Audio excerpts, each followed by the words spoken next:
Hi everyone. Today let's talk about the 1968 drama film The Heart is a Lonely Hunter. It stars Alan Arkin as John Singer, who is a gentleman who is both deaf and mute. It is based on the novel by Carson McCullers. And it's really a very, very good film. And today I'm going to start with kind of the themes first. Normally I might mention that towards the end, but for our vocab word today, let's go over a definition of theme. Theme is the central concern around which a literary work, or in this case, a film, is structured. Its unifying focus. In film, theme can be broken down into 5 categories: plot, emotional effect or mood, character, style or texture, and ideas. So now that we know what theme is, let's get into a few themes of this film that came to mind. Obviously, a big theme, as I mentioned before about the character John Singer, would be disabilities. People with disabilities, both how they're perceived by others and how they must behave and act in order to adapt to their surroundings so that they can function. I think another really, really big theme of this film is thoughtfulness and caring for others. Those kind of go hand in hand, but as we'll get into the plot a little bit, John Singer is a very thoughtful individual, and there are several instances in the film where he goes out of his way to help others, to do something above and beyond that's just nice for them. Okay, and he's not really looking for anything in return in these instances. He's just doing the right thing, which I think we all can take note from that in life. So the thoughtfulness and caring for others, and then, you know, I guess even maybe the lack thereof in return, maybe those who aren't as thoughtful and caring to others, but more of the former situation. Also, expectations, and these would be broken down into family expectations and then societal expectations for women. So we'll get into each of those, but I just wanted to kind of lead off previewing those main themes, those kind of 3 basic themes of disabilities, the thoughtfulness, and then the expectations.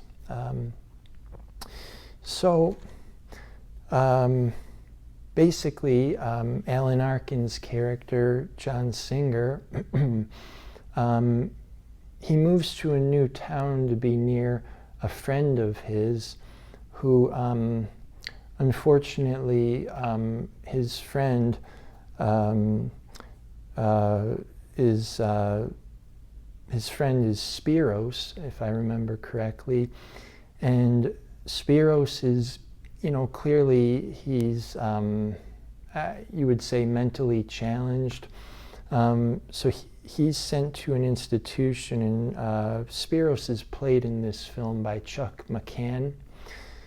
So basically, John Singer moves to the new town where Spiros is being institutionalized. so he can kind of keep tabs on him as his good friend, with the hope that he can later become his legal guardian, which obviously is a very nice thing to do, looking out for his friend like that. And that's just one of many instances. We'll mention some of them. I don't want to give away all of the good things that John Singer does. So Singer goes to rent a room in this new city he's in. He rents one bedroom in this house where this family lives, a mother, a father, and a younger son, and then their teenage daughter, who's a big character in the film. The daughter goes by Mick. She's played by Sondra Locke. And so there's that relationship right there. Mick initially is not pleased because it's her room that's given up, but her family needs the money from the rent. So she's about high school age. I believe it's mentioned that she's a sophomore. So, in the film, Singer is certainly on the younger side. It's hard to know exactly, if he's maybe in his, to me, it looks kind of like in his early 30s. Might actually be younger, because there is, the relationship between Mick and Singer, it's, develops into kind of a friendly relationship as friends, but, even though there's a bit of the age difference, it's clear there's, kind of, it appears that, Mick might have a crush on him, and he kind of takes a, I would say more of a fatherly or, brotherly liking to her. It's tough to describe, because it certainly does not cross over at all into romance between the two of them. But, you get that vibe where it, maybe in the future, in the story, it could go down that direction. But anyway, so she's certainly a main character in my view, kind of the lead supporting character. And the other lead supporting character in this film is Dr. Copeland, who's played by Percy Rodriguez. And Dr. Copeland is a very important part of this film, really. I don't think people realize who watch it how important he is to the film as well. So the three of them, to me, are really the three most important and consequential characters in the film. So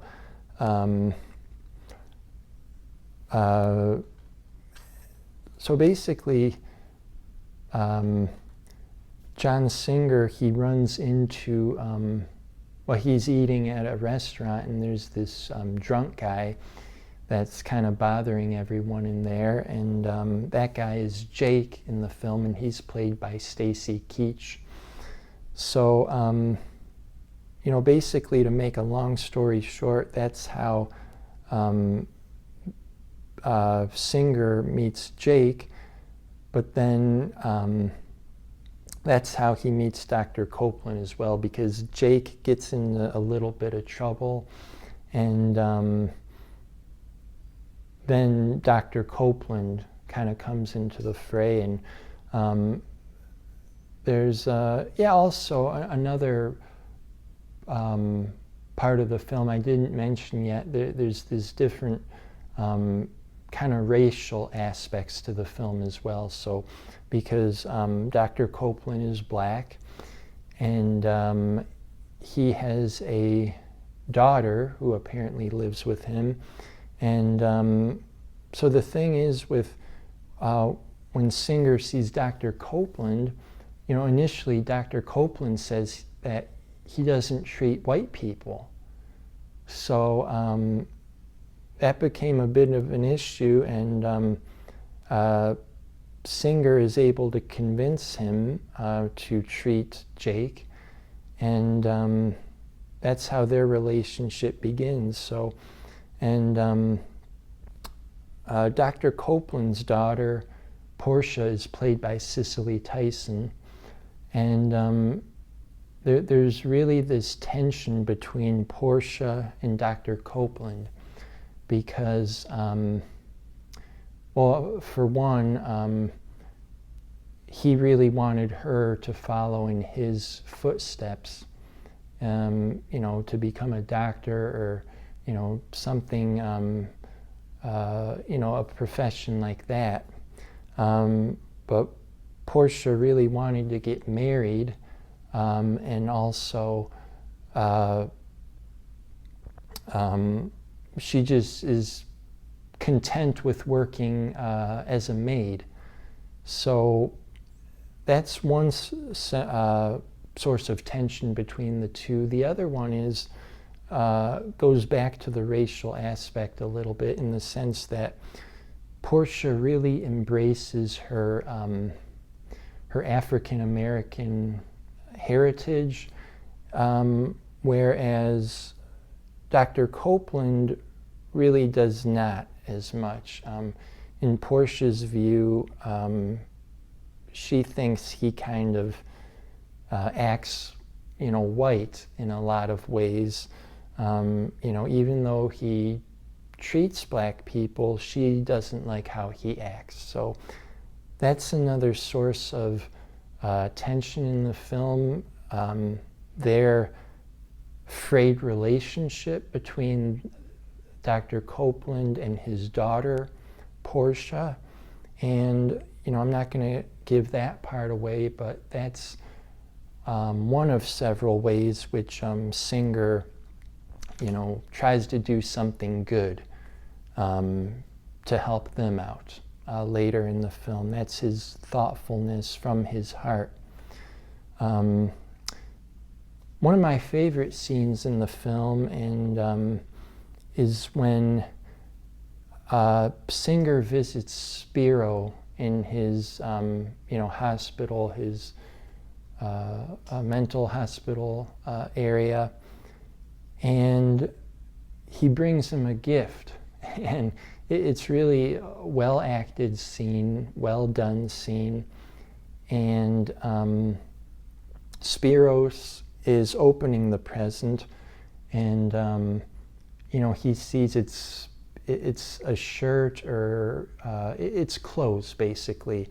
So he's not super excited about that at all. It's clothes. I don't know, it might be even pajamas or something, but that's beside the point. It's clothes, and he's not thrilled about receiving clothes. But then when he sees underneath the clothes, it's absolutely filled with candy.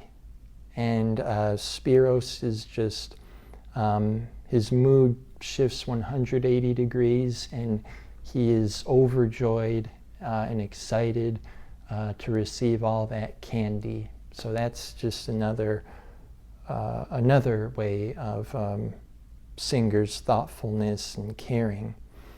So so going back to some of the themes, obviously the disability is a big part, and so Singer has to read lips in the film. He reads lips, to know what's going on, what people are saying, and so that's a constant theme. But he does not let it prevent him from, living a full life or interacting with others, and that's really inspiring to see. I think Alan Arkin does a wonderful job, absolutely wonderful job in this film, and a film like this, with the lead actor being so important, it kind of, in a way goes or it doesn't go based on the actor's performance, and he does a wonderful job. Even if it wasn't him, the story is strong enough to that it would be, I'm sure it would be a good movie with other actors, even those who did not do as good of a job. But he earned the Academy Award nomination that he got. And I think Sondra Locke earned her Academy Award nomination for supporting actress as well. Neither of them won for this film, but they certainly earned those nominations. So, yeah, just a few more points I wanted to make about this movie. So, at one point, Mick, being a, she's still a girl, an older girl, probably about 16 or so. At one point, she, refers to, not to his face, I believe, but refers to Singer as a dummy in conversation. And later, I believe she's speaking to, to her dad, and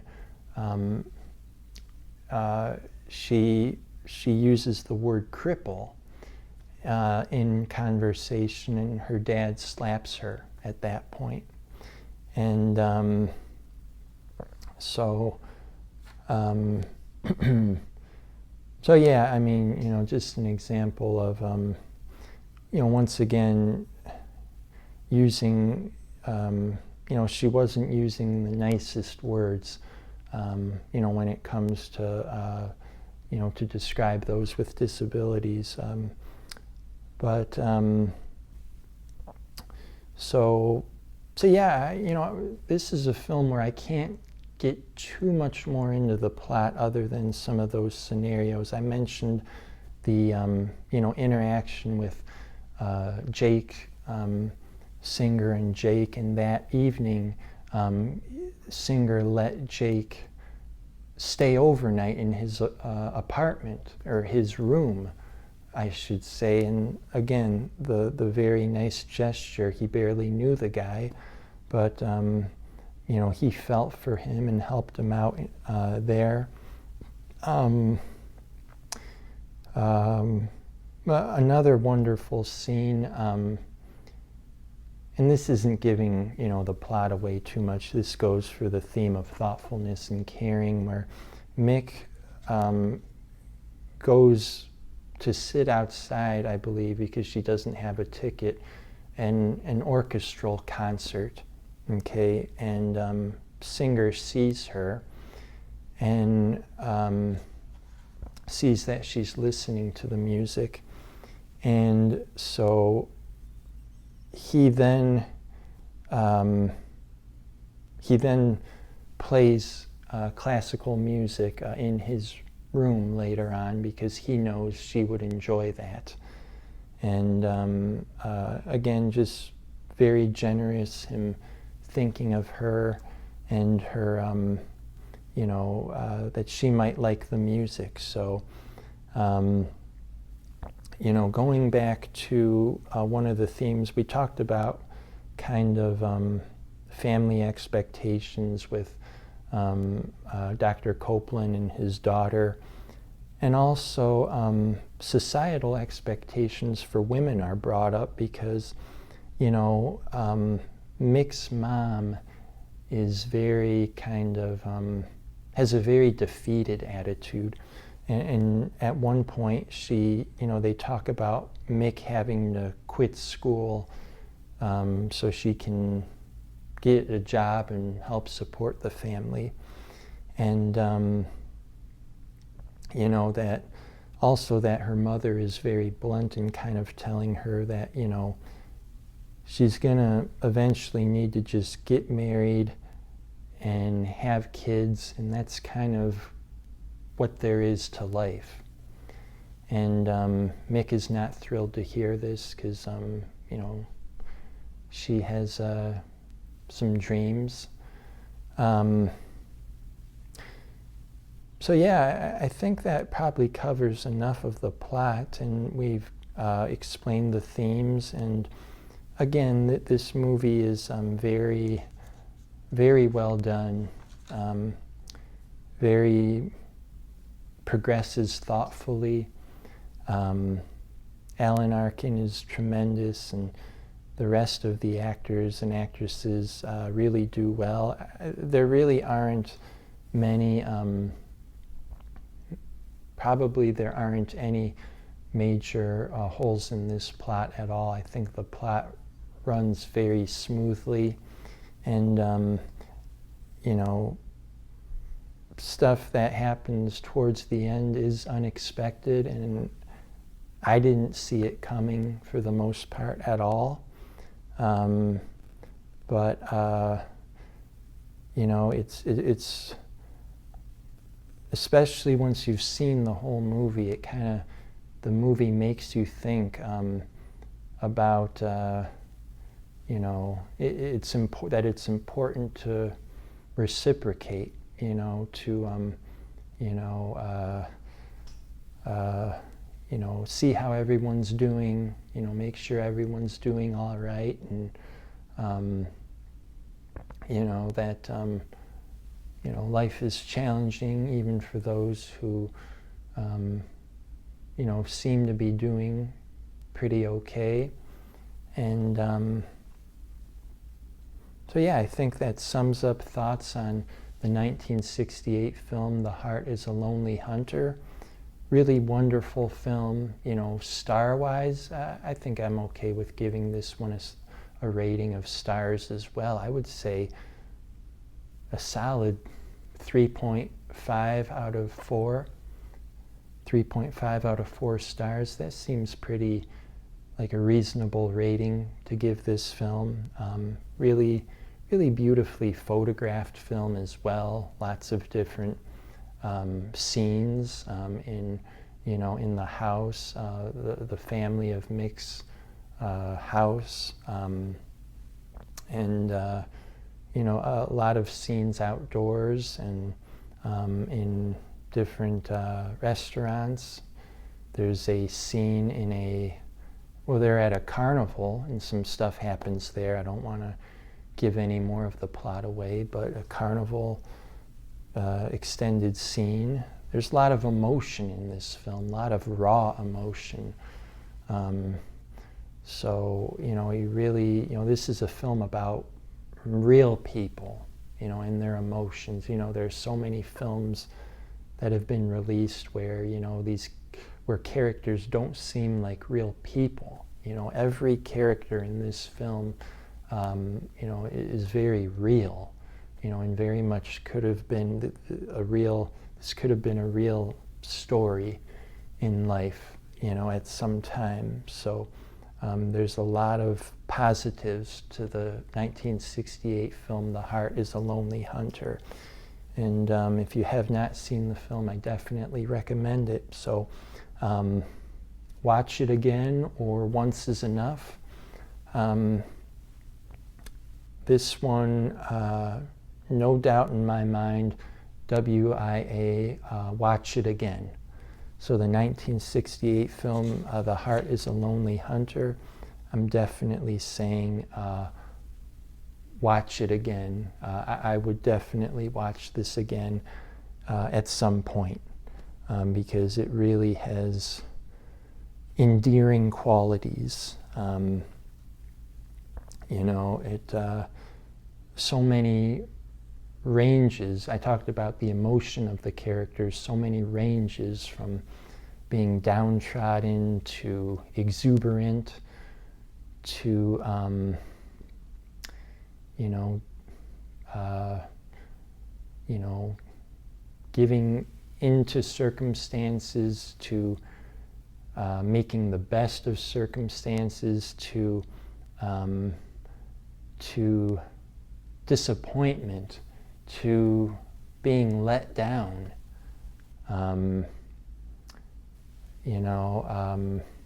to trying to make something of oneself. Not only did Mick, have bigger dreams, but Jake mentioned that specifically at some point, that, even he had dreams of, wanting to, finding something to believe in and making something of himself. So this film really touches a lot of bases. The Heart is a Lonely Hunter, and it's, I think, really one that will, really make an impact on you. That's the beauty of films, of movies, of these stories, of how they're portrayed. They're not only for entertainment, but they can, really have an impact on you. You really can learn from them, learn about people, and, learn how to treat people. And this is a film that does that, and in a big way does that through the actions of John Singer and the supporting characters. So definitely watch it again, for The Heart is a Lonely Hunter. Thank you again for watching. Again, feel free to subscribe, leave any comments, good or bad. I'd love to see them. If you like more of my reviews or film analysis or critique, they're in a little, more better flowing version in that book, which is on Amazon. So check it out, and happy movie watching, and until next time.